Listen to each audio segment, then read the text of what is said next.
aquí del parto es revisar la placenta. ¿Qué le va a revisar?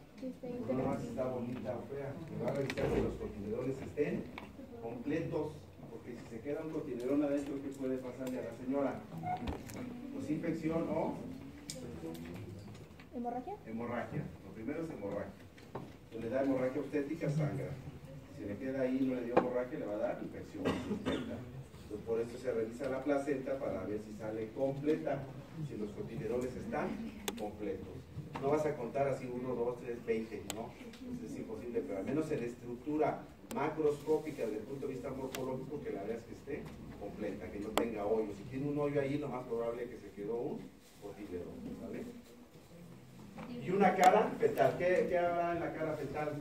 Pues la inserción del cordón umbilical, donde van los vasos, ¿sale? Y las membranas. Entonces se observan venas y arterias cubiertas por una lámina coriónica, las cuales van a converger hacia el cordón umbilical. Y la inserción del cordón es excéntrica y puede ser marginal. Entonces, lo más común es que la inserción del cordón umbilical casi sea casi al centro, y muy rara vez va a ser marginal, que quede acá por un lado. Entonces, afortunadamente casi siempre es hacia el centro lo que es la inserción del cordón umbilical. El cotiledón en importancia, ¿por qué decimos que era la unidad funcional? Pues porque ese es el que se va a encargar en la estructura de la microcirculación en importancia, y es el que va a llevar y traer todo lo referente tanto al aporte de oxígeno o de gases como de nutrientes, ¿no? Y el transporte también, lógicamente, de la función principal que tiene la planta también, que es la producción de hormonas, ¿no? Que lleva y trae en esa situación. No es solamente una coladera, y que dicen, pues funciona como una coladera nada más, con una barrera, porque es barrera placentaria para que no pasen bichos o otros agentes tóxicos para el bebé, que no solamente cumple una función de barrera o de coladera, sino tiene una trascendencia mayor, sobre todo desde el punto de vista hormonal. Y lo principal aquí, lógicamente, que tiene que ver con gases, ¿cuál sería? Pues lo que es el transporte de oxígeno, ¿vale? El bebé, para su crecimiento y desarrollo normal, requiere de oxígeno, del vital gas, y si no lo tiene pues no se va a poder desarrollar, ¿no? Entonces la placenta cumple esta función microcirculatoria de estar transportando los gases, específicamente el de mayor predominancia e importancia, que es el oxígeno. Y el de desecho secundario a ese, ¿cuál será? Dióxido de carbono. Pues el CO2, ¿no? Entonces una vez que ya lo utiliza el bebé, que ya no lo requiere, o que ya produjo, mejor dicho, el CO2, bueno, lo tiene que regresar a la placenta para que a través de la placenta lo pase a la circulación materna y sea expulsado o desechado. Y si los espacios intervellosos contienen aproximadamente 150 mililitros de sangre que se recambia 3 o 4 veces por minuto. Fíjese la cantidad en un espacio tan pequeño y el recambio que tiene que ser por minuto. Pues la importancia de transporte y de llevar y traer, sobre todo lo que es el oxígeno, pues es muy importante en este sentido. Las vellosidades corneales tienen una superficie aproximadamente de entre 4 a 14 metros cuadrados. Si ustedes lo extendieran, fíjense todo lo que pudieran hacer con una simple placenta y con los cotiledones, ¿no? En la estructura, fíjense. Entonces, por eso aquí la importancia de que ante cualquier situación de interrupción del oxígeno para el bebé y que no se dé este recambio, pues el principal afectado inmediatamente es el bebé, por eso es que empieza a sufrir. Entonces se asegura, al menos en esa superficie que tiene la placenta, pues está dando ese aporte de oxígeno, que es el principal, que es el oxígeno para el bebé, ¿no? Ante cualquier circunstancia externa o interna donde se ve interrumpido esa circulación y este recambio, pues el principal gas que se afecta es el oxígeno. Si no le llega oxígeno al bebé, tiene una alta probabilidad de que se muera, ¿vale? Bueno, aquí la importancia, funciones de la placenta. ¿Qué funciones va a tener en cuestión de importancia en la placenta? Ya dijimos, no solamente funciona como una coladera, una barrera, sino también va a producir, lo más importante, este intercambio de productos metabólicos y gaseosos y la producción de hormonas, ¿no? Se da este intercambio de gases, sobre todo de lo que tiene que ver el consumo de oxígeno y el producto de este, que se llama monóxido de carbono, que lo tiene que eliminar una vez que el bebé ya hizo uso del oxígeno para sus funciones vitales, y de elementos nutritivos y electrolitos también, aminoácidos, ácidos grasos libres, vitaminas, hidratos de carbono, pues todo ello tiene que ver en la cuestión nutrimental tan importante que desarrolla la placenta para un buen desarrollo del producto. Entonces también la mamá tiene que estar bien alimentada, en buenas condiciones, tener buenas reservas para que se dé precisamente este buen transporte y el aporte de nutrimentos de la placenta hacia el bebé. Por eso es que también, aparte, tiene que dar un aporte de nutrimentos a la mujer embarazada, porque a veces los pools no son suficientes de los que tiene la mamá. Por eso es que a la mamá también se le da extra, lo que es profilácticamente, un polivitamínico, precisamente para que tenga mayores elementos de poder llevar estos elementos nutritivos para el bebé, ¿vale? Anticuerpos maternos son captados por pinocitosis del tromboblasto y llevados hacia los capilares fetales como la IgG. Y la incompatibilidad del RH, que es importante también aquí recordar, sobre todo por la reacción que puede hacer de rechazo en esa reacción antígeno-anticuerpo, y que el más importante lógicamente es establecer el tipo de sangre que tiene esa señora, porque no solamente no sabe su fecha de última regla, sino también que no sabe por su tipo de sangre, y lo más básico. Nos preguntan a 10 mujeres a ver cuántas saben su tipo de sangre, como ustedes, y tampoco saben. Entonces, ¿por qué es importante? Porque aquella mujer que es RH negativo, ¿sí?, tiene mayor probabilidad de producir una reacción antígeno-anticuerpo y de rechazo. Y por lo tanto, entonces, si este bebé, si la mamá es RH negativo y el bebé saliera RH positivo, ¿qué va a empezar a pasar? Una reacción antígeno-anticuerpo, porque lo interpreta como extraño.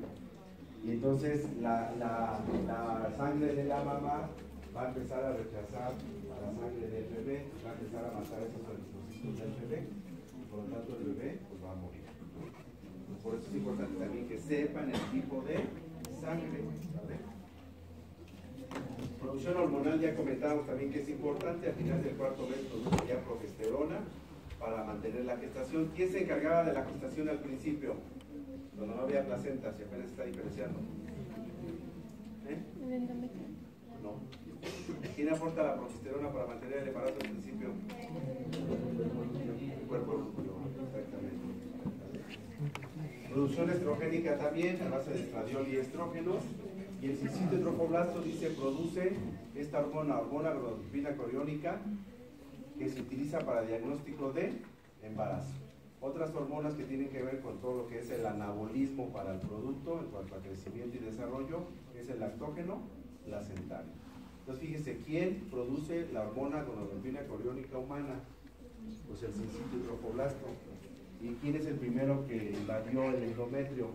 El sincito trofoblasto. Por eso es que la mujer empieza a tener muchos síntomas desde el principio, porque ya hay producción hormonal de la hormona gonadotropina coriónica humana. Y como se empieza a producir a edades muy tempranas, pues esa es la que se utiliza para diagnóstico de embarazo, ¿vale? Además de que ya la delató los ojos sumidos, las ojeras, y que está vomitando cada rato, que la abuelita le dice, ay mija, ya te embarazaron, pues sí. Pero finalmente aquí la producción de hormonas, sobre todo la fracción beta, es la específica para el diagnóstico de embarazo. Y hay dos pruebas, cualitativa y cuantitativa, ¿vale? Y el lactógeno placentario es muy importante para la cuestión anabólica de crecimiento del bebé. Otra función importante sería la transferencia o no transferencia, mejor dicho, de agentes infecciosos, sobre todo los que tienen que ver de la cuestión del tipo viral, que serían en un momento dado los que más pudieran afectar el desarrollo del bebé, sobre todo durante el periodo crítico de organogénesis, ¿sí? Entonces todo aquello que pueda infectar a la madre durante el periodo de organogénesis corre un gran riesgo de que el bebé pueda ser infectado y o alterado. Y si tiene alguna infección, sobre todo desde el punto de vista viral, cualquiera de estas, pues el bebé va a salir afectado con esa infección también. Y dependiendo de la etapa en la que le agarre la infección, según el periodo de organogénesis, pues ese es el problema que le va a causar, o la malformación que va a tener. Si estaba desarrollándose el oído o el ojo, ¿sí?, pues eso es lo que va a pasar por esa infección que tuvo. Por eso también es importante preguntarle en la historia clínica a esa señora qué enfermedades infecciosas padeció de niña, ¿sí?, o las que más comúnmente pueden producirte mayor problema, que es los virus, ¿no? Pues cualquier infección viral o infecto contagioso hay que preguntar si ella ya padeció y si además ya tiene sus vacunas. es importante también, lógicamente, la prevención de esto. Y si no tiene vacunas o bien no padeció de estas enfermedades que no le dieron, pues no exponerse en esta etapa crítica de la organogénesis. Y si tiene un vecino o la misma familia ahí, el chiquillo está con viruela, pues con mayor razón que no, o varicela, pues que no se le acerque, que tenga su periodo de resguardo. Y lo que está de moda ahora, que hay brotes de sarampión, sobre todo con esos famosos veganos y etcétera, etcétera, etcétera. Entonces, pues otra vez se están propiciando que vuelvan a aparecer las enfermedades que se consideraban, si no al 100% erradicadas, pues al menos ya estaban controladas. ¿Qué está pasando ahora por modas? Pues otra vez están brotando. Y lo peor ahora en la moda también, pues en las drogas. Yo les comentaba que el año pasado se tuvo una muerte materna, 16 años, 20 semanas de embarazo, una sobredosis, y ahí se quedó la chiquilla muerta. Entonces ya no solamente, pues ellos no usan cocaína, usan las otras drogas que está de moda ahorita, que es el cristal. Entonces, tristemente, ahorita está afectando mucho aquí permeable la sociedad, esta droga que es el cristal, y lamentablemente llegan varias mujeres adictas al cristal, o bien a esta niña que ni siquiera alcanzó a llegar, porque por una sobredosis se quedó tirada en la mano. Entonces, funciona también en un momento dado hasta cierto punto como una barrera a la placenta, pero no, dependiendo del tamaño de la partícula, pues es ese proceso de barrera que pueda cumplir la placenta en un momento dado también para protección del bebé. Y habrá otras sustancias que probablemente no puedan cumplir la función de barrera y van a atravesar la barrera placentaria y por lo tanto va a afectar al bebé, y eso lo debes de tomar tú en cuenta para saber las repercusiones que va a tener el bebé en un momento dado, durante el embarazo o al nacimiento, ¿sabes? El anillo umbilical primitivo a la quinta semana pasa al películo de fijación. Ya habíamos visto cómo se va formando lo que es el conducto ómpalo-mesentérico para posteriormente ya formar el cordón umbilical. Ya cómo se va desarrollando pues aquí la placenta, al final de 3 meses el lámice se ha dilatado hasta ponerse en contacto con el corium, el saco vitelino suele encogerse y se va obliterando, que comentábamos cómo se va haciendo cada vez más pequeño cuando va formando ya lo que es el conducto ómpalo-mesentérico. Y se está formando lo que es el intestino medio, pues ya se va metiendo aquí para ya quedar ya lo que es lo único que deben estar, que es el cordón umbilical. Y comentábamos que la cavidad abdominal en un principio pues es pequeña y por lo tanto no alcanza a albergar todo lo que son las asas intestinales, queda protruidas parcialmente y temporalmente por esta hernia umbilical fisiológica, que conforme va creciendo el bebé, pues ya prácticamente la cavidad abdominal se hace en superficie más grande, de tal manera que ya puede albergar esas asas intestinales que le faltaban meterse, y es fisiológica porque debe de quitarse, sobre todo ya cuando las asas intestinales vuelven a la cavidad por completo y se debe de cerrar, ¿no?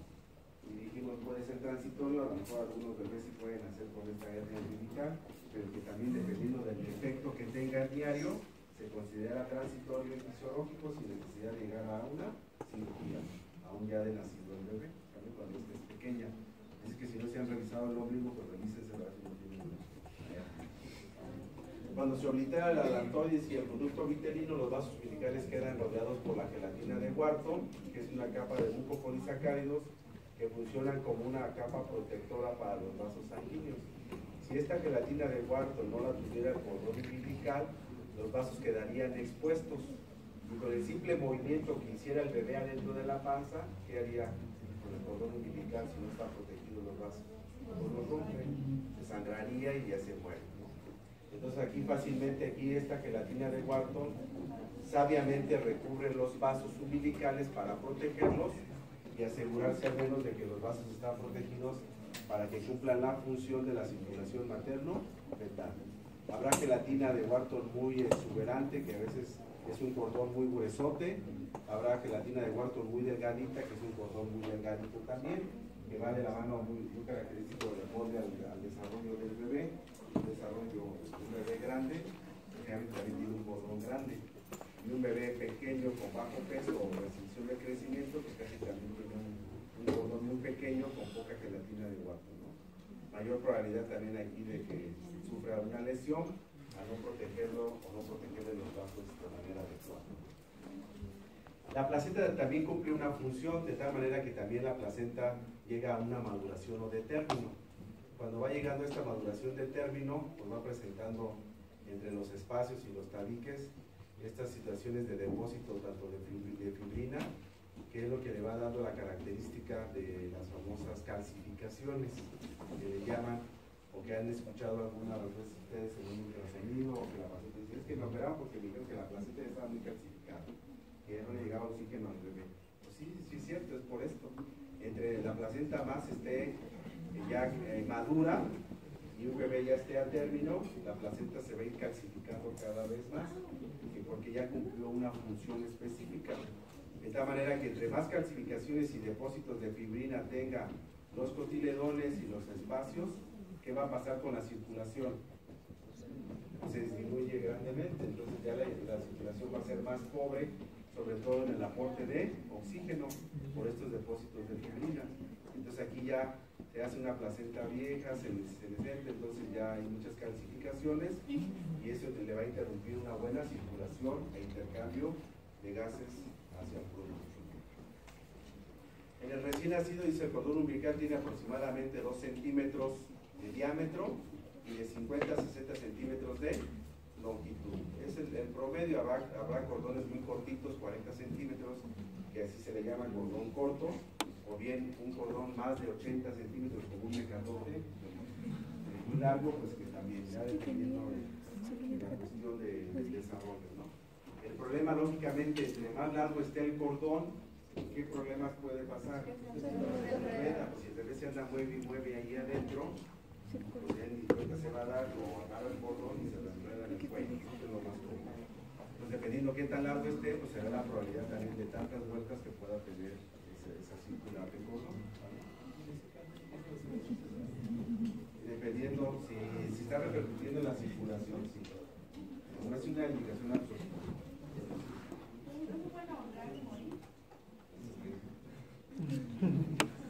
La cavidad amniótica dice está ocupada por un líquido acuoso y cristalino producido por las células amnióticas y de la sangre materna, que es el líquido amniótico, y sirve como protección al feto. Entonces, el líquido amniótico que se produce aquí adentro de la cavidad amniótica, pues el líquido no solamente sirve ahí de adorno, sino le sirve de protección, de amortiguación, tanto para el movimiento como para algunos golpes que pudiera sufrir, pues le sirven de amortiguación para que no le afecte. Y el mismo líquido le va a permitir que pueda desarrollarse un crecimiento de manera armónica. Si tiene poco líquido, ¿qué va a pasar? Es como si se comprimiera, pues no le va a permitir que se desarrolle de manera adecuada. Entonces también hay problemas, tanto cuando hay mucho como cuando hay poco líquido. Se debe de mantener en un equilibrio la producción de líquido amniótico conforme van pasando las semanas de gestación para el nacimiento, ¿vale? Amortigua los movimientos, impide que se adhiera el embrión a labios.